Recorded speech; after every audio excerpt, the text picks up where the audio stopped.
Welcome. I am so excited to talk about this topic today because it is something that can absolutely put you on the path to having your dream firm where you take charge of your firm instead of your firm taking charge of you. And I know it's a busy time of year and want to so much acknowledge and appreciate you for joining us today.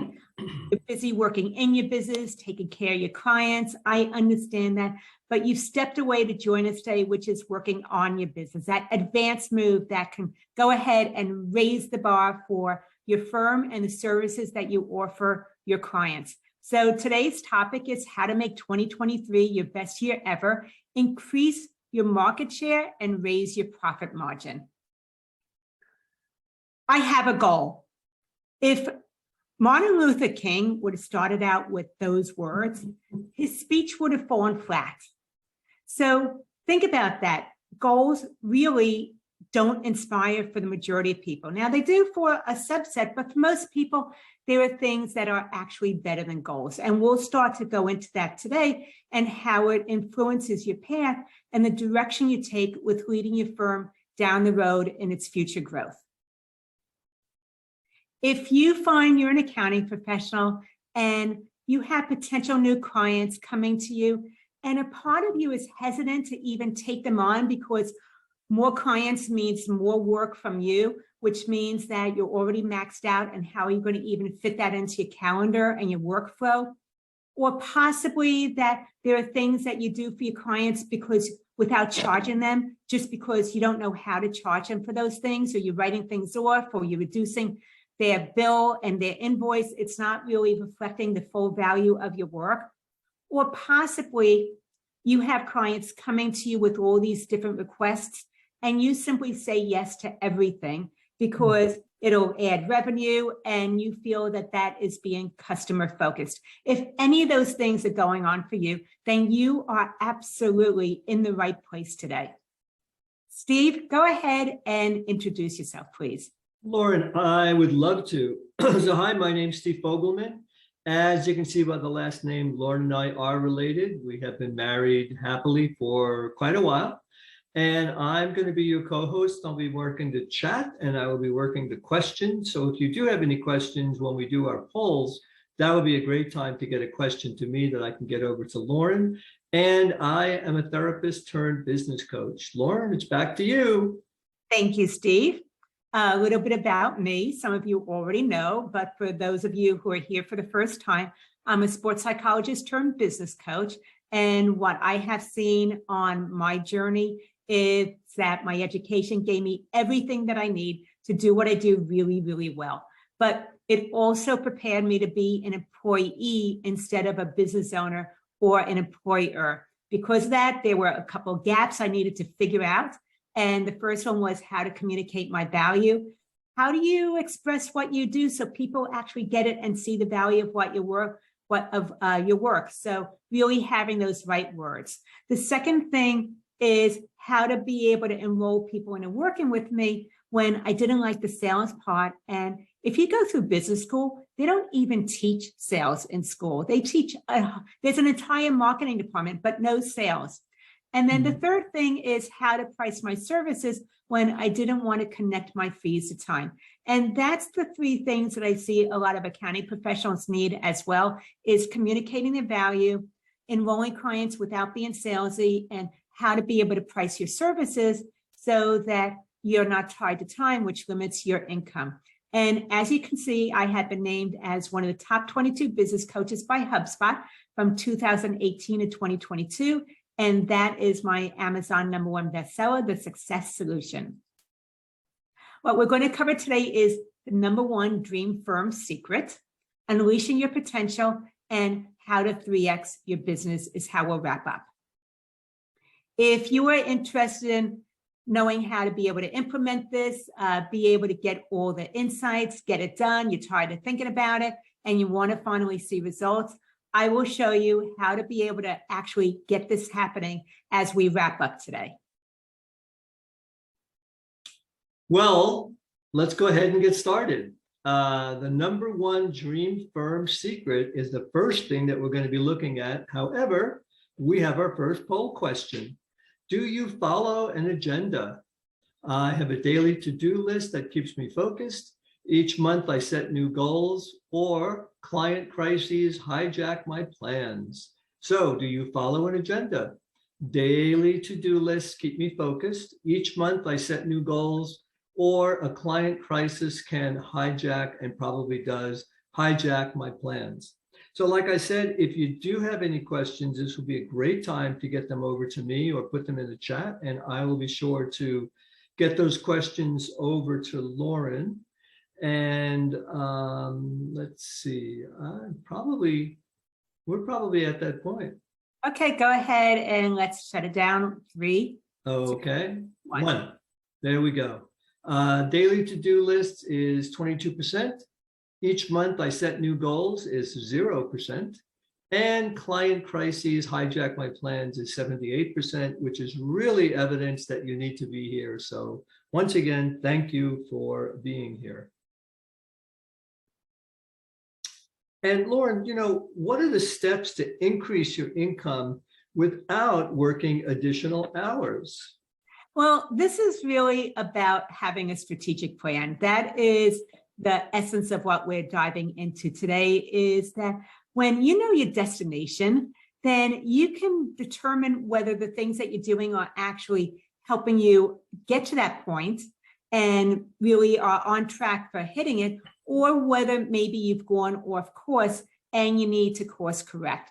So the 3 things that I see that really impact your firm, and having that firm that supports your lifestyle instead of drains the life out of you, is having high value clients and knowing what to do to attract those right actions, recognizing that you deserve to be working with those high value clients, as opposed to ones where you get a communication from them and it throws off your entire day, just seeing that in your inbox. So that's the first thing, is you deserve to fill your firm with high value clients. The second thing is communicating your value. What are the words that will help you to do that? What are the places where you want to be, or the connections you want to make, in order to really have people be referred to you, understand what you are doing, why it makes a difference? Because you deserve to have clients who appreciate your services and respect you. So being able to communicate your value is part of how that really lays the foundation, whether that is in your marketing, in that initial consultation that you do with potential new clients, or possibly as you continue to work with clients down the road. It's all about communicating so they see the value of your services. And then the third part is growing your dream firm, which really encompasses so much.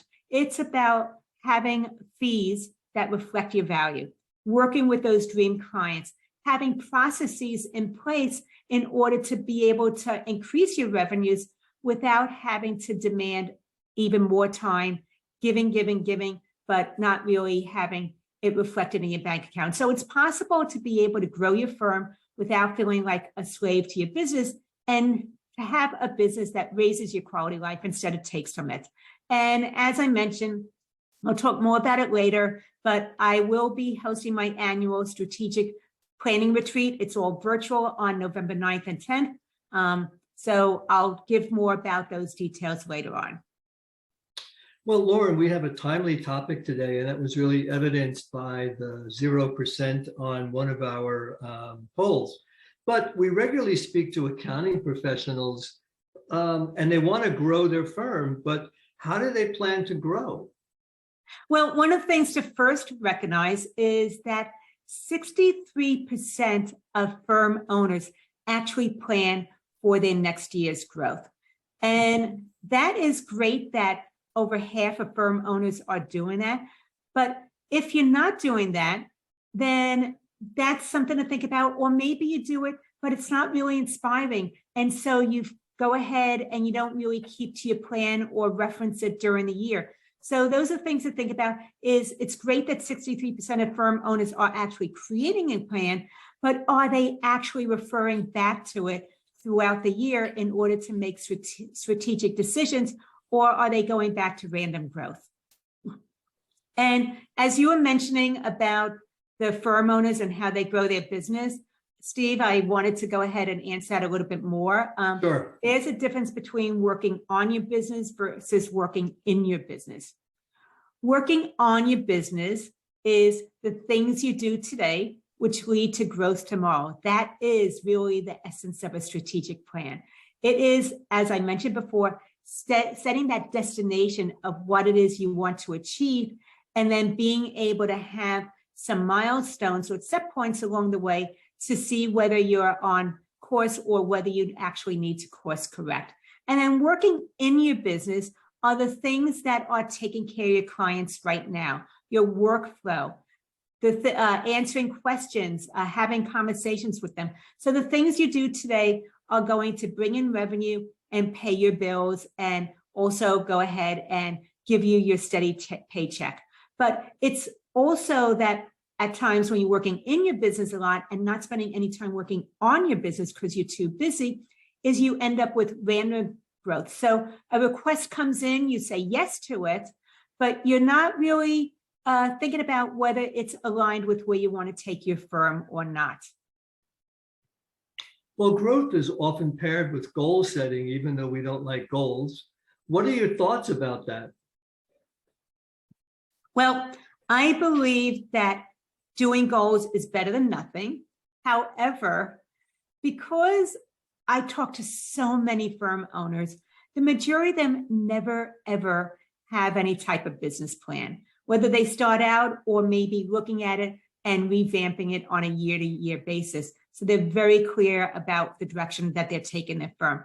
And what I have seen is that so often you might think, oh, this is the time of year, you ought to be doing a business plan or setting my goals for next year. And you might even do it. And then what happens is it goes into the back of your virtual filing cabinet, never to be seen again. So you might do it because you feel that you ought to do it. However, it's boring. It doesn't really light you up or inspire you. And you put it away until next year at this time. You take it out, you dust it off, and then you revamp it. So it's good to go through the exercise, but I would so much rather be something that really inspires you, lights you up, has meaning to you.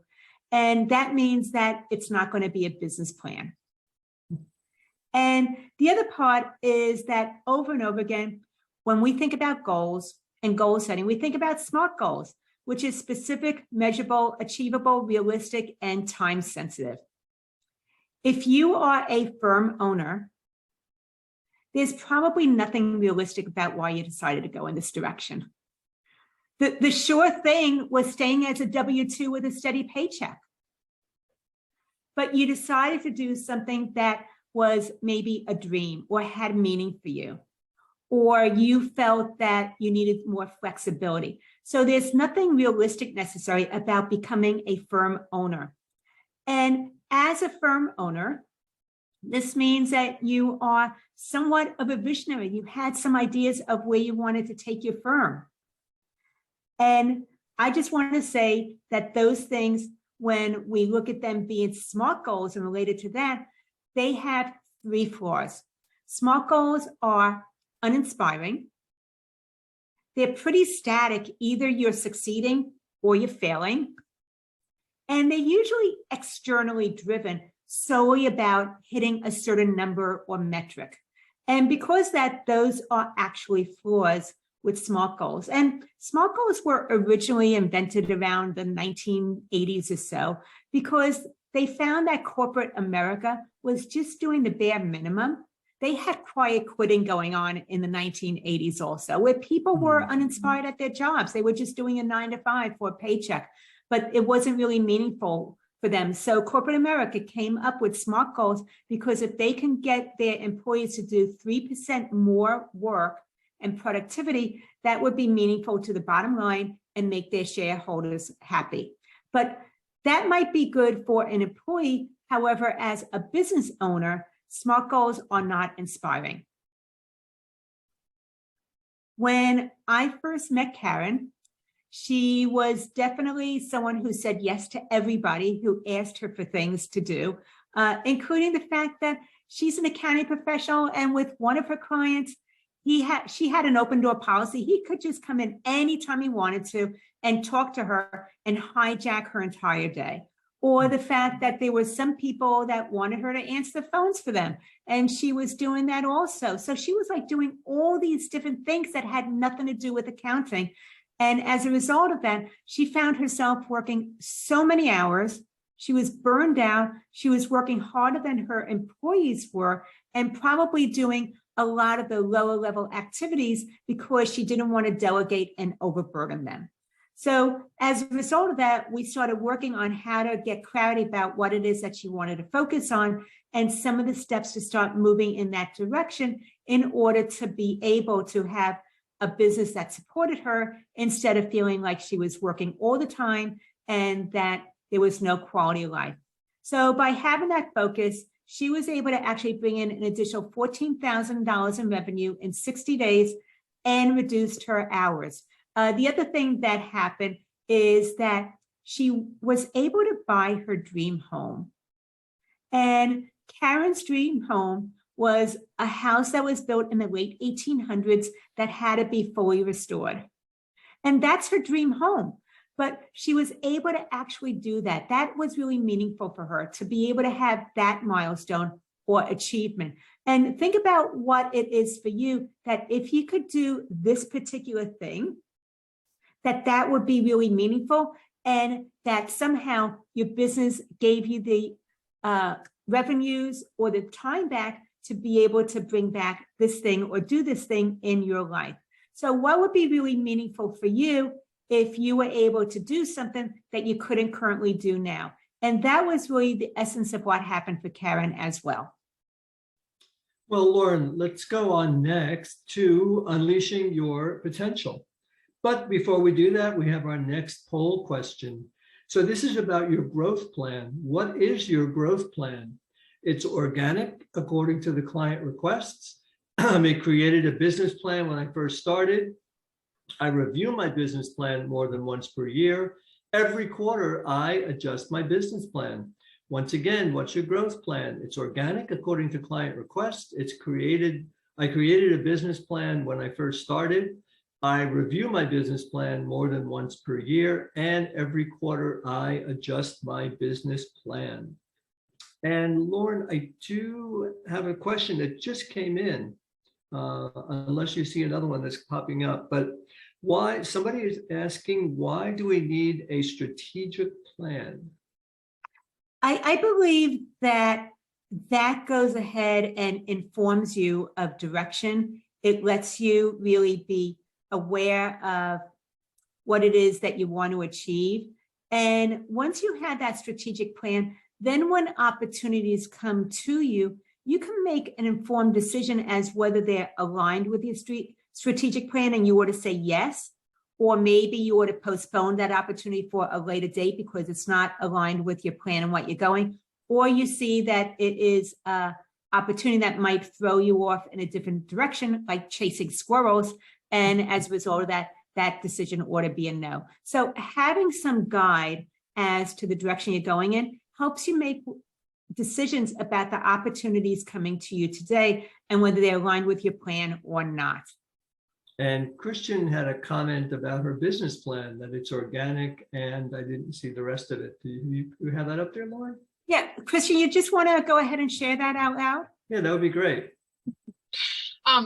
Well, my business plan has always been more organic. It was always driven by whatever my clients need.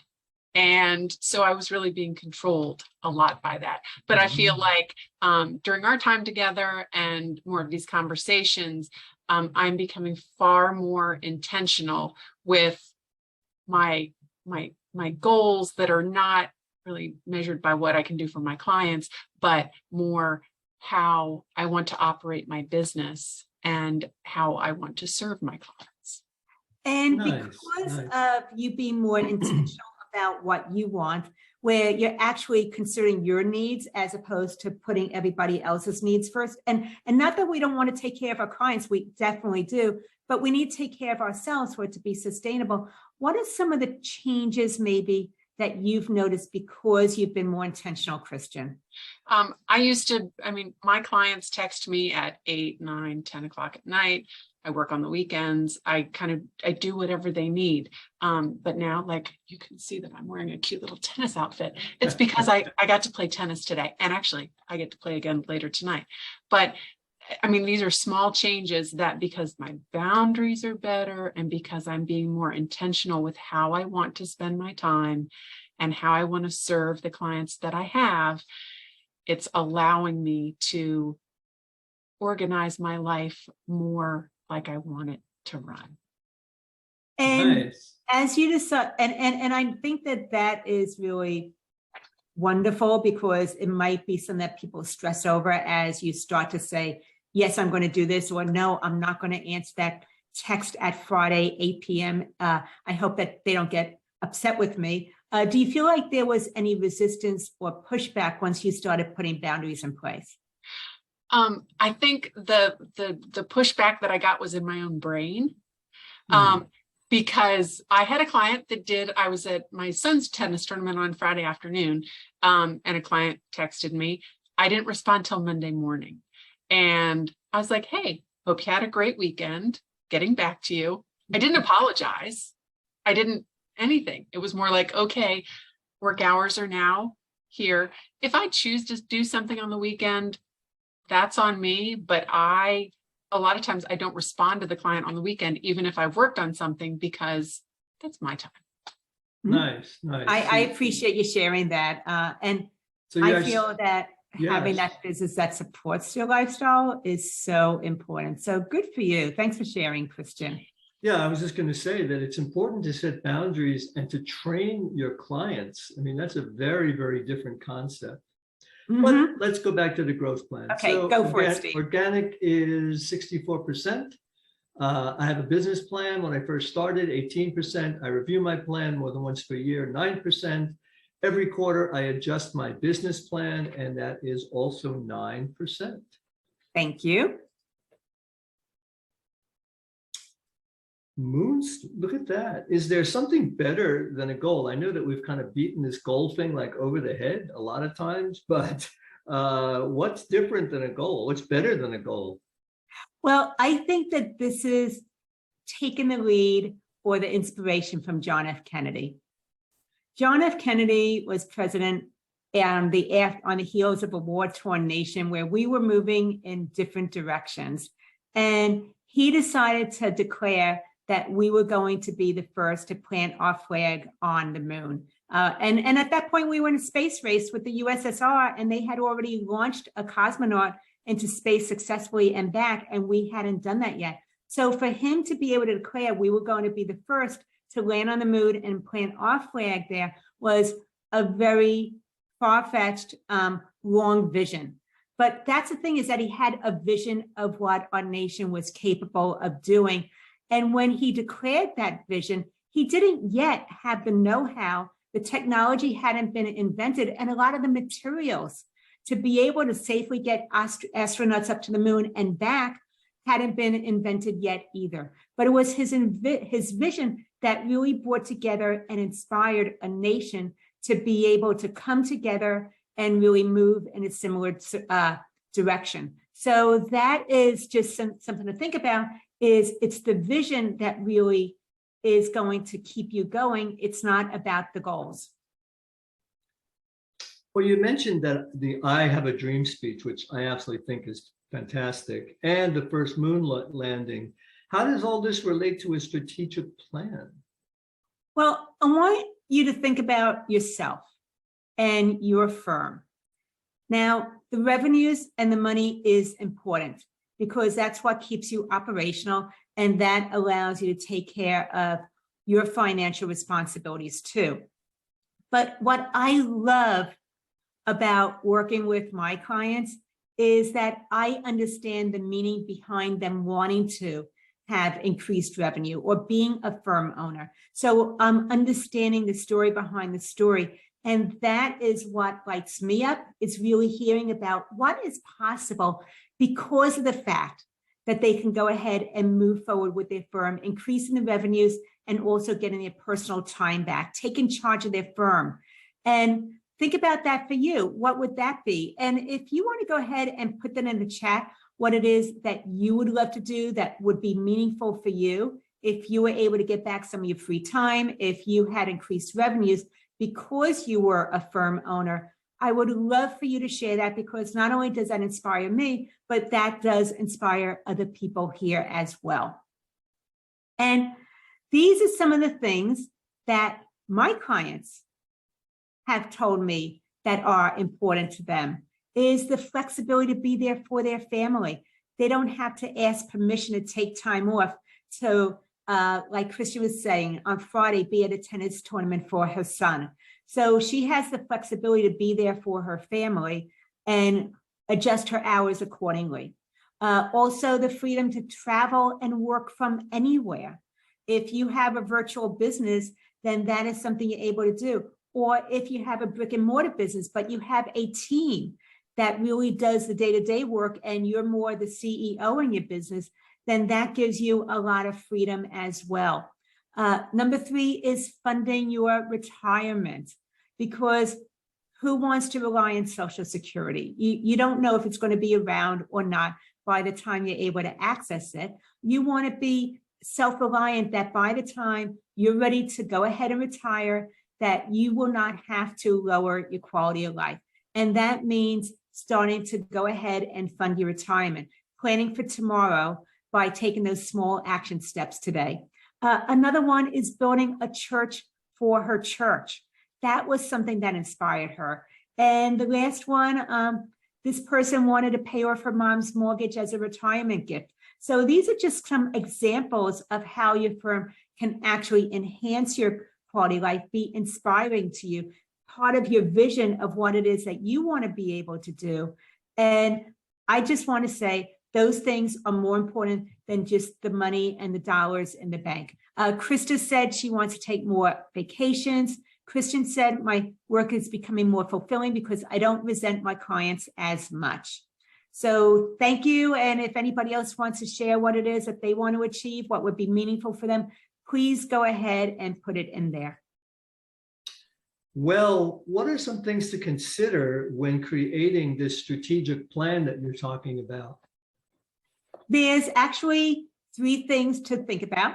And the first thing is your vision, describing your dream firm. What does your dream firm look like? If you were to fast forward to that point of finally having your dream firm and you are getting ready for your workday, your dream, you actually have achieved having those quality clients. Your prices reflect your value.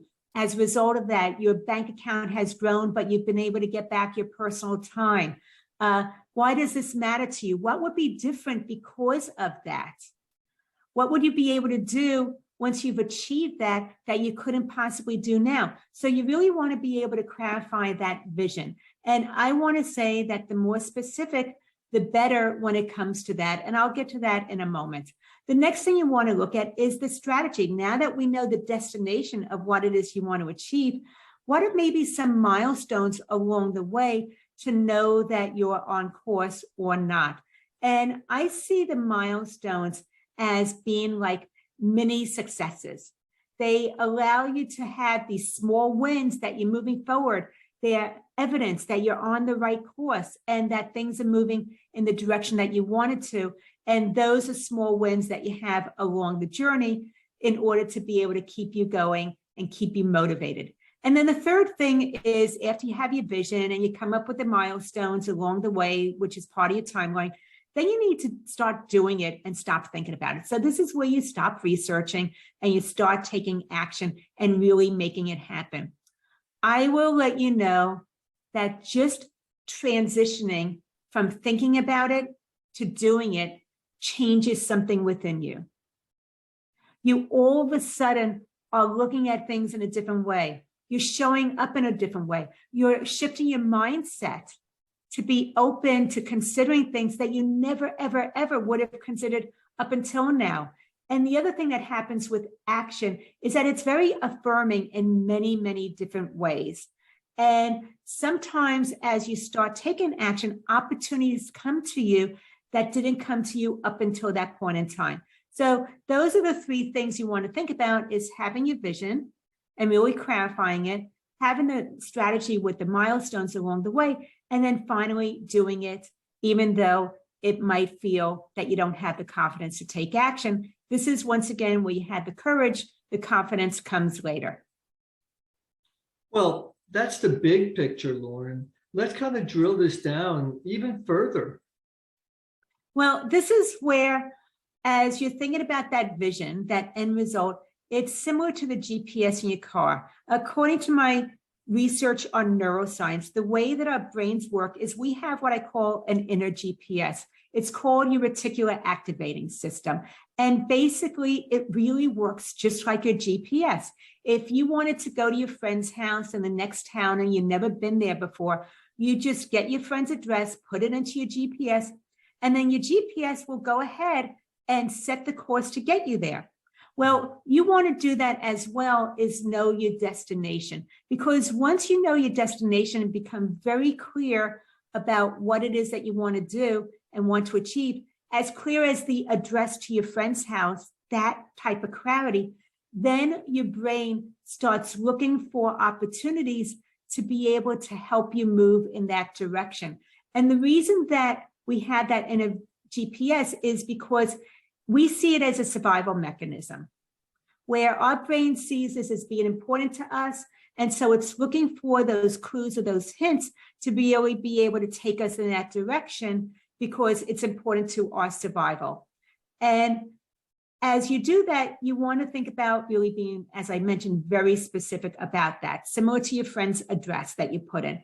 So if you wanted clients, if it's about clients, then be specific. You want 10 new quality clients that pay you a minimum of X amount of dollars per month or per year, whatever. But you want a very specific amount of clients. You want a certain quality of clients, and how much is the value of that client over the course of a year.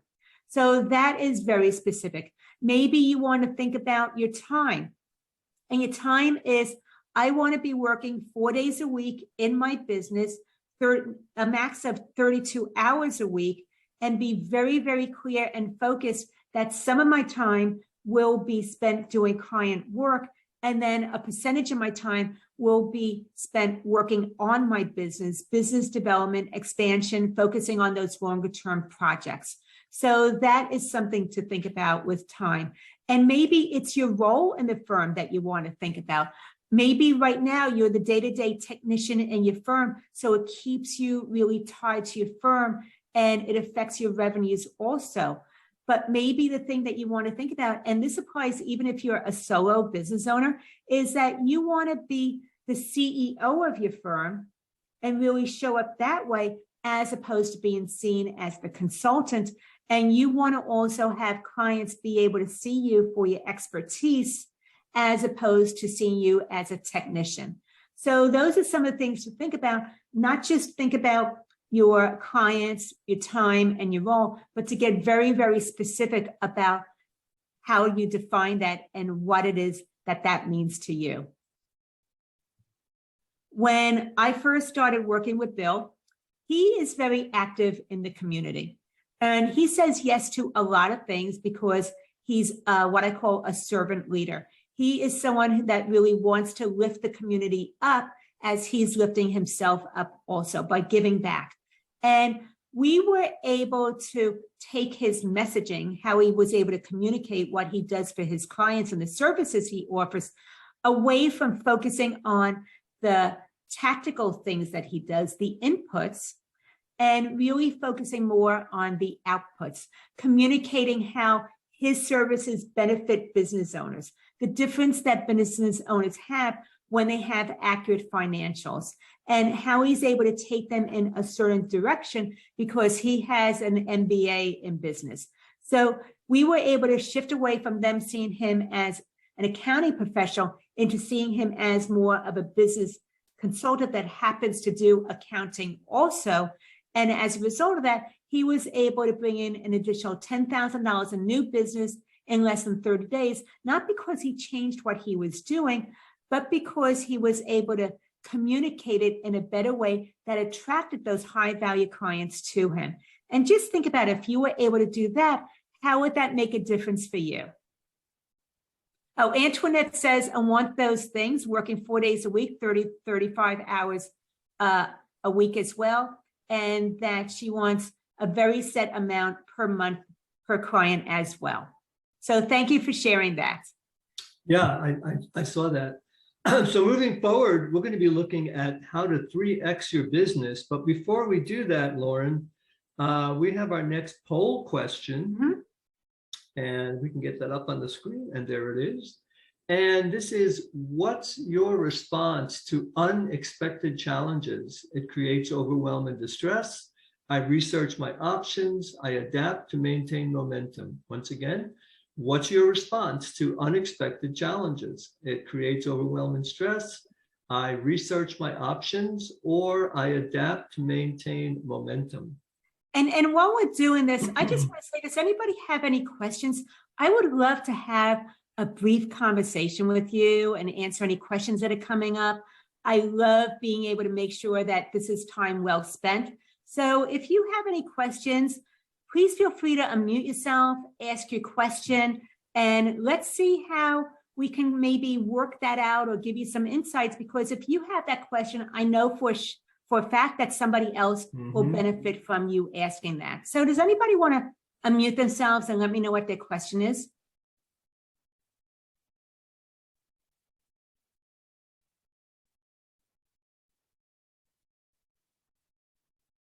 Well, if nobody has a question, you want to close the poll then, Steve? Sure. Let's see. What's your response to unexpected challenges? Creates overwhelm and stress, 38%. I research my options, 25%, or I'm able to adapt to maintain momentum is 38%. Thank you. Great. And before we get into the final section, where you're going to discuss how to 3x your firm, I know that you have something coming up pretty soon. Do you want to talk about that? Just real briefly, I've been mentioning it here, and I just want to say, if you want to take charge of your firm instead of your firm taking charge of you, you want to be more strategic because you feel that what your original intentions were for your firm and what's going on now are two very different things, that you want to have your firm where you have increased revenues, you want to be able to work with better clients, get your time back, then I suggest you go and check out my virtual strategic planning retreat for 2023. It is something I do on a yearly basis because I want you to be prepared for Q1 and making 2023 your best year ever. And by doing this, we are focusing on who your clients are, being able to understand what are the things that you ought to be focusing on, and maybe what are the things that you're doing that don't really help move you forward and actually might be taking away from your profit margin instead of adding to it. Being able to determine how to be able to start separating your fees and time in order to be able to increase your revenues, or the things that will also go ahead and 3x your business. So if you want to understand exactly how to start earning double or maybe even triple what you're currently earning without having to add to your client load, then that is something that the strategic planning retreat does as well. It's 2 half-day sessions on November 9th and 10th. It's Wednesday and Thursday from 4 to 7 p.m. Eastern, 1 to 4 p.m. Pacific. And I'm just going to say people are already opting in before we even started launching it today, but you are the first to formally know. And it is something that's going to give you clarity, really allow you to have a firm that supports your life instead of one that drains the life out of you. And Christian was saying there's a little part of her that thrives on the stress and the overwhelm. And I think that that's natural. I mean, think about it. When Christian, you're a tennis player. So when you have that little edge going on, you're probably more focused and you're probably really playing a harder game than when you feel like you're so far ahead and there's no competition. So I think that there's something to be said for stress and overwhelm.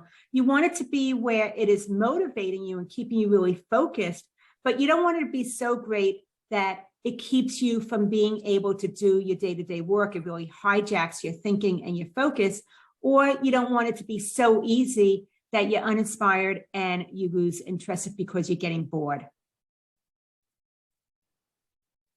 Wow, the brick wall. As we move forward with your strategic plan, obstacles will arise. Discuss the 3 responses to unexpected challenges. Well, this is true for all of us as business owners. As we're moving forward, having a business is going to challenge your limits. And I would love for you to put in the chat, how does your firm challenge your limits? So what challenges your limits?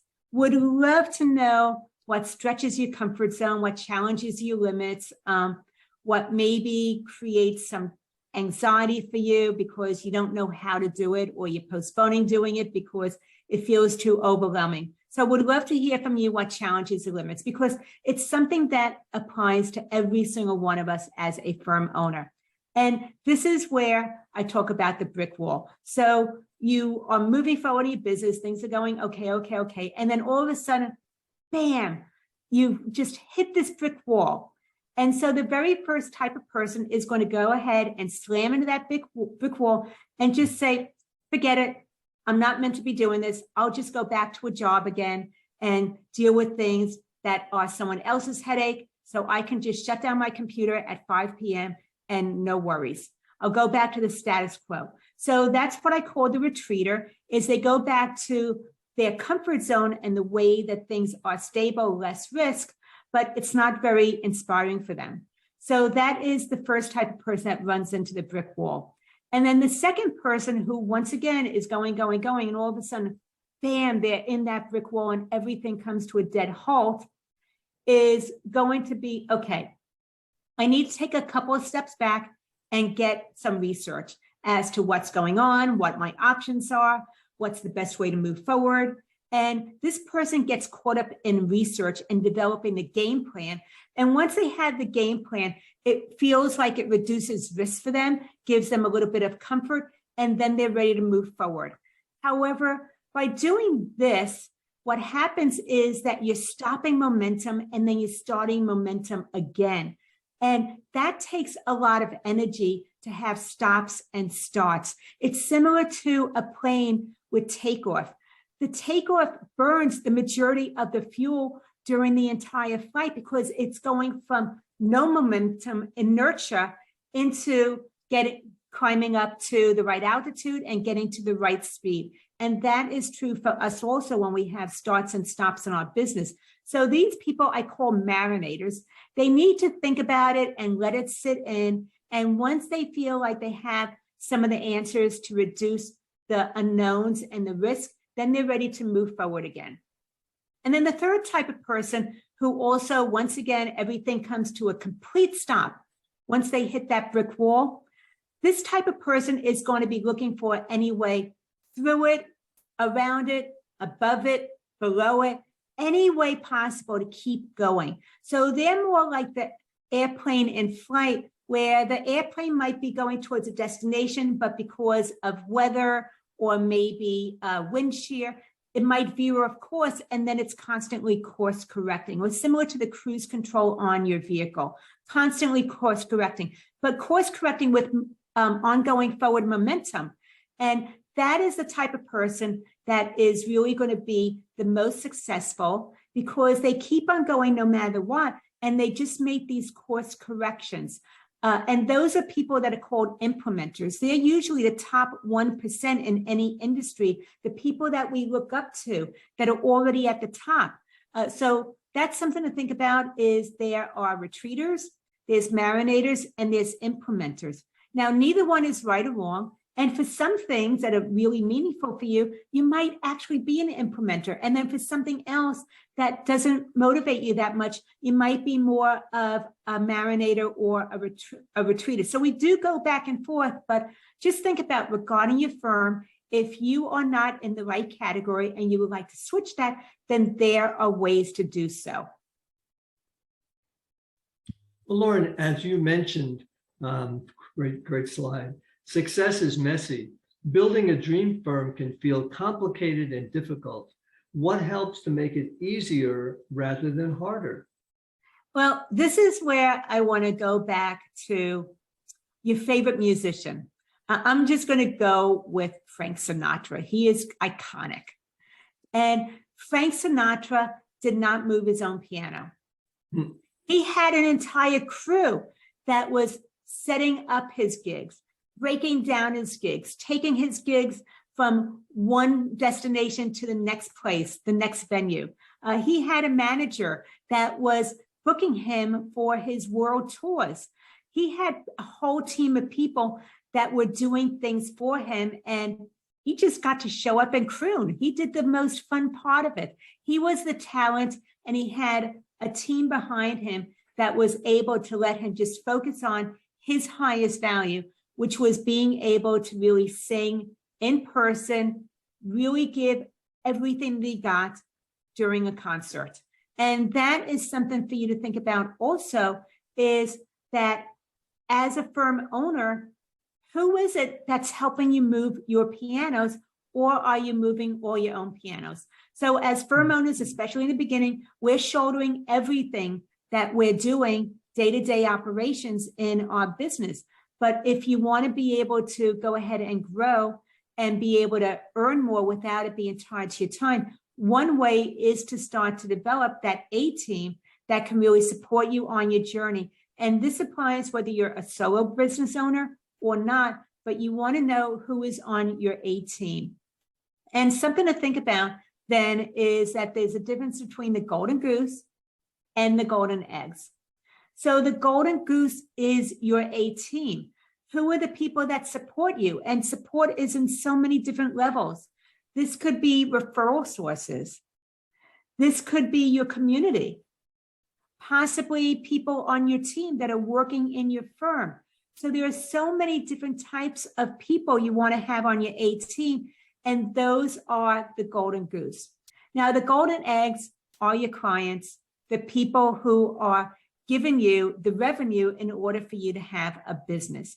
So you do need both. You need a golden goose and a golden egg, but the golden goose is really what gives you the leverage to be able to do what you do for your clients. And Leonora said she needs a team badly. And Christian said, I'm moving the piano, writing the music, singing the song, and everything else. Leonora, are you available for a moment to come out and just have a quick conversation? Real brief. Maybe yes, maybe no. Well, I would just interested in hearing more about who it is you would like to add to your team and what would need to happen for you to be able to do that. So that is just something for you to think about. And so these are some of the things to think about who you might want on your A team, whether you are solo or beyond. Once again, maybe you want to have a team of employees, and would they be W-2s or would they be 1099s? So that is something to think about. Referral partners, who are the people that know you, like you, trust you, and they serve the same type of clients as you do and see you as a resource. Who's in your network? Maybe they're people that are in your community, your professional community, and they might not be a direct referral source, but they're in your network and they know people that you don't know. Possibly a business coach that's able to help you to be able to achieve what you've been wanting to achieve, but you just didn't know how to on your own, or you feel that you're at that point of ready to get it done and implement, and you need some of those how-tos in order to be able to get the best course of action. Accountability partners, people where they know what it is that's meaningful and important to you, and you're more likely to do it because somebody else knows what you promised to follow through on. And a lot of times we're more likely to follow through when somebody else is in on it than when it's just us having that intention with ourselves. And the last thing is your community. Who in your community is helping to lift you up, and who in your community are you lifting up? So that goes both ways. I feel that that is really where we all are able to lift each other up as we're moving forward in our business. Well, Lauren, do you have any advice for maintaining momentum through these ups and downs? Mm-hmm. Yeah, and Leonora, I know you said, okay, so if you want to mute yourself anytime, feel free to just let me know. Would love to talk to you. But as we're thinking about that, I want to think about the rule of threes. And this is how you're able to start 10x in your business.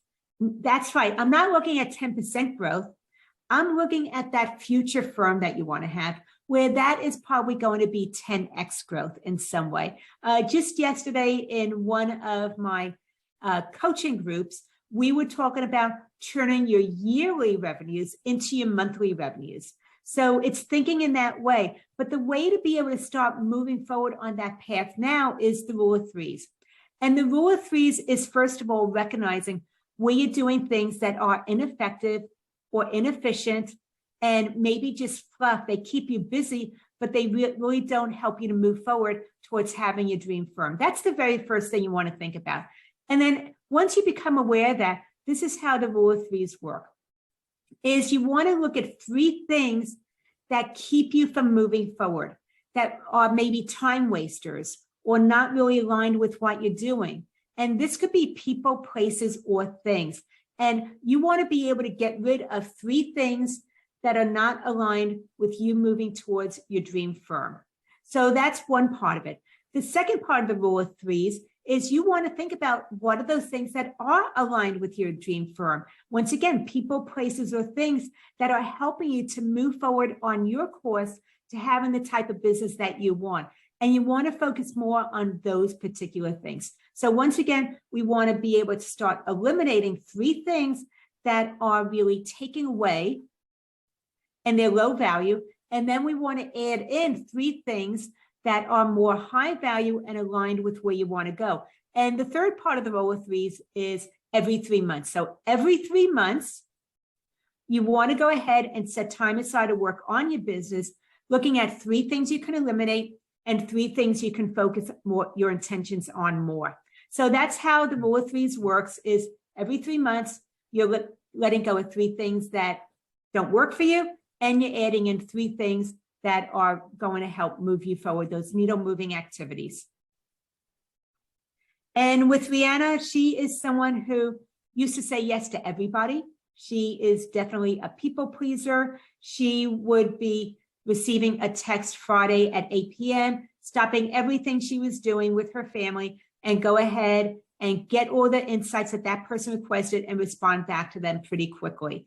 And as a result of that, she was working with a lot of different clients that had a lot of different needs, which meant that she was working many, many hours because her business wasn't very efficient. As a result of that, what we did is we really started fine-tune what it is that she did best and who she worked with best. And by having that clarity of how to move in that direction, she was able to cut back her hours. She no longer, at the end of the evening, after the kids went to bed, fired her computer again to do more client work. She was able to regain that. Her family takes Friday field trips, and she wasn't able to join them. And now she's able to join them again on the Friday field trips with her family. So she was able to do all those things. And a way that she was able to do that is she focused on niching in the restaurant industry because she had 20 years of professional experience in working at that level and in that industry in a corporate setting. So we focused on her developing a niche in the restaurant industry. And then we also moved away from an hourly rate where she did all things for everybody and said yes to everybody and every request, and came up with a silver, gold, and platinum package in order to be more defined about what she did do and what she didn't do, and being able to teach her clients how they could best work with her. By doing that, she was able to work with a better client. She increased her revenues. And once again, as you can see, she got back a lot of her personal time. And so she allowed me to share this out of inspiration so that you can get an idea of what this could look like for you. But please don't steal this from her. It's proprietary to Rihanna. Well, Lauren, what we covered today was the #1 dream firm secret, unleashing your potential, and 3Xing your business. And we do have our last poll. You know what? Actually, we don't have that one. We don't have our last because poll. of time. So Yeah, I just want okay, to that's fine. Just take a move little ahead. bit to talk about the virtual strategic planning retreat. If you know that you want 2023 to be moving you in the right direction of having your dream firm, you want that clarity, you want to have the ways to be able to teach your clients how to best work with you, then this is really something you ought to consider. It's going to have you take charge of your firm instead of your firm taking charge of you. We're going to focus on those things that will increase your revenue and really have you focused instead of doing things that are ineffective or inefficient and really keeping you from having a business that supports your life. Once again, it's Wednesday, November 9th and Thursday, November 10th. It's 2 half-day live virtual coaching sessions. I absolutely love having these live sessions where we're able to really focus on what it is that's going to move the needle for you and get you personally inspired. It does have limited spots. People have already been enrolling into it. It's at businesssuccesssolution.com/retreat. Christian's already enrolled into it. So Christian, I appreciate you being one of the first to say yes. And Christian, I'm going to just bring you out one more time. What made you decide to go ahead and opt into the retreat? Okay, one of the questions that we were talking about the rule of threes and the 3 things that you move out of the way. But one of my top 3 things that is assisting me in my business, encouraging me in my business is the community, Lauren, that you and Steve have built. And I just feel like this is so aligned. I feel so much encouragement and support and strategies and those kinds of things to help me move toward that dream firm that I deserve and that my family deserves me to have, and that I've worked 15 years to build. And I feel like this is going to be a key element to really help me just laser focus on how to even, get there even faster and more efficiently. And so that's why I jumped at the opportunity. Thank you, Christian. I appreciate you sharing that. And so a little bit more about it. These are some of the things that we're going to be looking at is prioritizing your action plan. You get to put on your own oxygen mask first. So I want your business to take care of you, because when you take care of yourself, then you're able to take care of your clients at a higher level. We need to know your numbers. You know everybody else's numbers. Let's dial in your numbers that are going to be inspiring for you. How to be able to calculate your new rates so that you know what you're aiming for, and being able to get your new rates actually happening instead of thinking about it for years and years and years and never doing anything, especially with those legacy clients. Giving yourself a raise so that you can go ahead and fund your retirement. Take that much needed vacation that you've been wanting to do. Feel that you can go ahead and spend time with your family without feeling like it's taking away from your revenues. Finding that 25th hour. And the 25th hour is not working more than you're already working. It's about being more efficient and effective with the time you decide to spend on your business. And then the last bonus that I have, but there are actually more things that we're going to go into, but this is just an overview, is clearing the clutter. Looking at those things that distract you, that overwhelm you, that take away from your focus, so that you can be really dialed in about what it is that has meaning and is going to move the needle forward.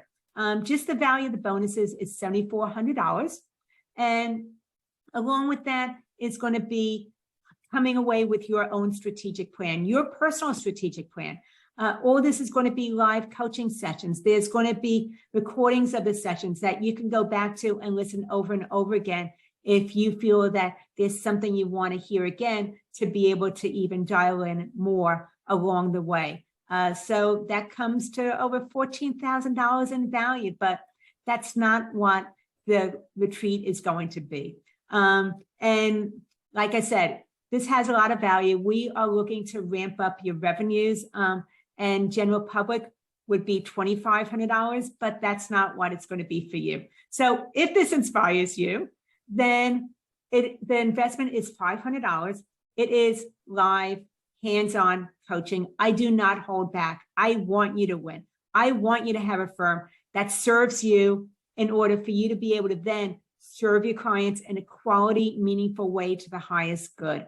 But your firm has to support you in order for it to be sustainable. So once again, the investment is $500 for the virtual strategic planning retreat. It is November 9th and 10th from 4 to 7 p.m. Eastern, 1 to 4 p.m. Pacific. To go there and get enrolled right now is businesssuccesssolution.com/retreat. As you heard, Christian's already enrolled. I've had other people already enrolled because of the fact that they know that now is their time. So if you know that now is your time, you're ready to take charge of your firm, instead of your firm taking charge of you, then please go to businesssuccesssolution.com/retreat. Say yes to yourself. You are the best investment you can make in yourself. Thank you so much. I appreciate you taking time away from working in your business, joining us today, working on your business. Eliza said she's in. She can't wait. Thank you so much, Eliza, for letting me know. Kudos to you. I'm so excited about that. So please, as you can see, people already opting in. I want that for you too. Take care. Bye.